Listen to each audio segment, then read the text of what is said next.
এই শিক্ষার্থীরা কেমন আছো? আশা করি ভালো আছো। আজকে আমরা কুয়েট 24-25 এর একটা অ্যাডমিশন কোশ্চেন সম্পর্কে একটা আইডিয়া নিব, একটা ভালো একটা আইডিয়া নিব। যে আইডিয়ার মাধ্যমে তোমার অ্যাডমিশন প্রিপারেশন কিরকম একটু স্ট্র্যাটেজিক হওয়া উচিত এ সম্পর্কে তুমি একটা ধারণা পাবা। আসলে আমরা কোশ্চেনটাকে পড়ি। কোশ্চেনটা কি বলছে দেখো, যে বলছে 5x + 12y = 49। একটা রেখার এই বিন্দু হতে, বুঝো কিন্তু ওই রেখার একটা বিন্দু হতে 13 একক দূরবর্তী দুইটা বিন্দু পাবা। ওই বিন্দু দুইটার সাথে এ বিন্দুর যে ত্রিভুজ গঠন হবে ওই ত্রিভুজের ভর কেন্দ্র দেওয়া আছে। বলছে ওই এ বিন্দুটা নির্ণয় করতে।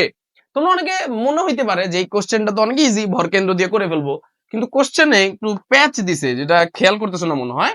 দেখো, ধরলাম এই রেখার উপর একটা বিন্দু, কত বলছে 5,2। এখন এই রেখা থেকে ভালো মতো বুঝো, কিন্তু কথা বুঝো, এই রেখা থেকে 13 একক দূরে দুইটা বিন্দু পাওয়া যাবে। কয়টা বিন্দু পাওয়া যাবে? দুইটা বিন্দু। ওই দুইটা বিন্দুর নাম দাও, মনে করো এটার নাম দাও বি, এটার নাম দাও সি। এই দুইটা বিন্দু থেকে একটা বিন্দু তৈরি করবা যার নাম হচ্ছে এ বিন্দু। মানে ওই যে বলছে দেখো, এই বিন্দু দ্বয়ের সাথে এই বিন্দু যে ত্রিভুজ গঠন করবে ওই ত্রিভুজের ভর কেন্দ্র দিয়ে দিছে। মানে এখানে আবার একটা ভর কেন্দ্র দিয়েছে, তুমি যদি এখন দেখো যে এই ভর কেন্দ্র দিয়েছে জি। জি কত দিছে? যে 7,4। বলছে এই এ বিন্দুর স্থানাঙ্কটা তুমি নির্ণয় করো। দেখো, তুমি প্রথমে অবস্থায় এই কোশ্চেনটা দেখে অনেক ইজি মনে হইলো, এটা ইজি না তেমন একটা। দেখো, আবার অনেক হার্ড না। দেখো, দেখা যায় যে প্রথমে আমাদের ভর কেন্দ্র থেকে যদি এ বিন্দু বের করতে চাই, তাহলে সি আর বি বিন্দুর স্থানাঙ্ক বের করতে হবে। এখন সি আর বি বিন্দুর স্থানাঙ্ক বের করার জন্য আমাদের একটা বেসিক লাগবে, যেটা মনে হয় তোমরা পড়ছিলা কয়েকদিন। কয়েকদিন বলতে আমি বুঝাচ্ছি, ত্রিভুজের সরলরেখা যখন পড়ছিলা ওই সময় পড়ছিলা কিনা আমি জানি না, অনেকে মনে স্কিপ করছে, এটা অনেকে অবজ্ঞা করে। দেখো, প্রথম কথা হচ্ছে ভাই, এই যে একটা নির্দিষ্ট বিন্দু থেকে, বিন্দুটার নাম দাও x1 y1, ওই বিন্দু থেকে সেম দূরত্বে, ধরো আর দূরত্বে দুইটা বিন্দুর স্থানাঙ্ক নির্ণয় করার একটা ফর্মুলা ছিল, যে x - x1 by sine theta. আচ্ছা, সাইন থিটা ছিল না, এটা মানে কস থিটা ছিল। x - x theta by cos theta, y - y1 by sine theta equal to plus minus r. তাহলে এখান থেকে দেখো, x - x1 ইজিক্যাল টু কি আসতেছে? Plus minus r cos theta. X equal to আসতেছে কি x1 plus minus r cos theta. আমি তোমাদের জন্য আসলে সূত্রটা ছোট করে নিচ্ছি। আবার সেম ভাবে ওই y এর বেলায় দেখো, y - y1 equal to plus minus r sine theta. তাহলে y ইজিক্যাল টু কি আসতেছে? y1 plus minus r sine theta. মানে আমি তোমাদেরকে জাস্ট বলতে যাচ্ছি, তোমাদের এই বেসিকটা জানা আছে কিনা, যে একটা বিন্দু থেকে নির্দিষ্ট দূরত্বে যে দুইটা বিন্দু তৈরি হয় ওই দুইটা বিন্দুর স্থানাঙ্ক কিভাবে বের করে। এটা ছিল তোমাদের মনে হয় সরলরেখার শেষের একটা বেসিক ছিল। আচ্ছা, নাম মনে থাকলে সমস্যা নাই, আমরা আসলে দেখি। এখানে আমরা যদি এটার সলিউশন করতে যাই, প্রথম কথা হচ্ছে এখানে তোমাকে বুঝতে হবে যে কি কি দেওয়া আছে। দেখো, এই আর দূরত্ব দেওয়া আছে 13 একক দূরে। তাহলে আর এর মান কত? আর এর মান হচ্ছে 13 একক দূরে। তারপরে হচ্ছে x1 y1 দেওয়া আছে, x1 মানে হচ্ছে 5 আর y1 হচ্ছে 2। এগুলো মোটামুটি দেওয়া আছে। এখন আমার কথা হচ্ছে ভাই, এই যে তুমি ফর্মুলাটা লিখবা এখন, যে x ইজিক্যাল টু, তুমি লিখবা না যে x1 plus minus r cos theta, বা y ইজিক্যাল টু কি লিখবা? y1 plus minus r sine theta. এই ফর্মুলা লেখার পর দেখো থিটা লাগবে তোমার। থিটা কেমনে বের করবা? থিটা বের করার জন্য একটা ওয়ে আছে। দেখো, এই যে একটা রেখা দিছে, এই রেখার ঢালটা তুমি বের করো। ঢাল মানে হচ্ছে ট্যান থিটা। ঢাল মানে কি? Tan theta. ট্যান থিটা কত আসবে? মাইনাস এক্স এর সহগ ডিভাইডেড বাই ওয়াই এর সহগ। মনে আছে ঢাল বের করার ফর্মুলা? এক্স এর সহগ ডিভাইডেড বাই কি? ওয়াই এর সহগ। এন্ড ট্যান নেগেটিভ হয় কোথায় কোথায় মনে আছে? ট্যান কিন্তু নেগেটিভ হয় সেকেন্ড কোয়াড্রেন্টে অর ফোর্থ কোয়াড্রেন্টে। কারণ এই নেগেটিভ ভ্যালু দিয়ে আমরা যাই দেখি, দেখবা ওই সেকেন্ড বা ফোর্থ কোয়াড্রেন্টে সাইন পজিটিভ হয়, কজ নেগেটিভ হয়, অর কস পজিটিভ হয়, সাইন নেগেটিভ হয়। তুমি এই সাইনটাকে পজিটিভ ধরো, সাইনকে যদি পজিটিভ ধরো, ওই ত্রিভুজ যদি তুমি আঁকো, ত্রিভুজ একটা আঁকতে পারো। এখানে চাইলে একটা ত্রিভুজ আঁকতে পারো। 5/12 মানে হচ্ছে লম্ব বাই ভূমি, তাহলে 5/12 এটা হবে 13। আমরা জানি, আমাদের পড়তে পড়তে মুখস্থ হয়ে যাবে দেখবা। তাহলে ওই যে শাকিল ভাইয়ের ল্যাম্বরগিনি আছে, তো ওইভাবে যদি পড়ো, লম্ব বাই অতিভুজ, লম্ব কত? 5/13। আর কস থিটা নেগেটিভ ধর তুমি, তো কস থিটা নেগেটিভ হলো মাইনাস ওই যে ভূমি বাই অতিভুজ। তো মোটামুটি আমরা একটা জানলাম যে এটা থিটাটা বের করা। মান বসাই, আসলে মান বসানোর আগে এখানে একটা দাগ দিয়ে নেই। দেখো, তাহলে মান যদি বসাই, x ইকুয়াল টু কত আসবে? x1 এর ভ্যালু কত লিখে রাখছে 5। 5 প্লাস মাইনাস আর এর ভ্যালু কত? আর এর ভ্যালু হচ্ছে 13। আর cos থিটার ভ্যালু ডাইরেক্ট বসাই দাও, তাহলে কত হবে? -12/13। তাহলে x ইকুয়াল টু আসবে কত? 5 প্লাস মাইনাস 13 13 কাটা -12।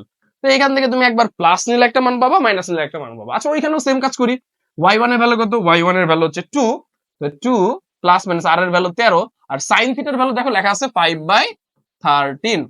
তো 13 13 কাটা, তাহলে y কত আসতেছে 2 প্লাস মাইনাস 5। এতটুকু মোটামুটি আমরা ক্লিয়ার। এখন দেখো তুমি একবার প্লাস নাও, প্লাস নিলে দেখবা x এর একটা ভ্যালু পাবা। x এর ভ্যালু কত পাবা? 5 প্লাস -12। তাহলে x এর ভ্যালু আসবে হচ্ছে -7। এখানে তুমি একটা কাজ করো, প্লাস নিয়ে y এর মানটা বের করো, তাহলে কত আসবে? y 2 প্লাস 5, তাহলে y এর মান কত? y এর মান আসবে 7। এটা গেল। এখন তুমি এখান থেকে কিন্তু একটা বিন্দু তুমি পাইছো। এখন এই মাইনাস নিয়ে কাজ করো। মাইনাস নিয়ে কাজ করলে কি হবে? x 5 মাইনাস -12, মানে x এর আসবে হচ্ছে 17। মাইনাস নিয়ে যদি আমি এখানে y এর কাজ করি, উপরে দিকে তাকাও, y 2 মাইনাস 5, তাহলে y কত? -3। এখন আমি তোমাদেরকে একটা কথা বলতে চাই, একটু অন্য কালি দিয়ে লিখি, যে কালিটা ওখানে নাই। দেখো এইখানে দুইটা বিন্দু আমি পাইছি x y। একটা হচ্ছে সেই b বিন্দু -7,7, আরেকটা বিন্দু সেই c বিন্দু 17, -3। খেয়াল করো আমাদের এই যে এইখানটাই ছিল যে এই যে বি বিন্দু আর আচ্ছা সরি এই যে বি বিন্দু আর এই যে সি বিন্দু, আর এই বি বিন্দু আর সি বিন্দুর স্থানাঙ্ক আমরা পাইছি কত? পেয়ে গেছি। আর এটারে আমি তোমাদের যদি আমি বলি তুমি কেমনে করবা, সি বিন্দুর স্থানাঙ্ক যদি আমি লিখি আসবে হচ্ছে 17, -3, আর বি বিন্দুর স্থানাঙ্ক কত আসছে? -7,7। মোটামুটি আমরা পাই গেছি। এখন দেখো এখন এই বিন্দুর স্থানাঙ্ক আমরা বের করতে পারবো। এই বিন্দুর স্থানাঙ্ক তুমি x, y ধরো।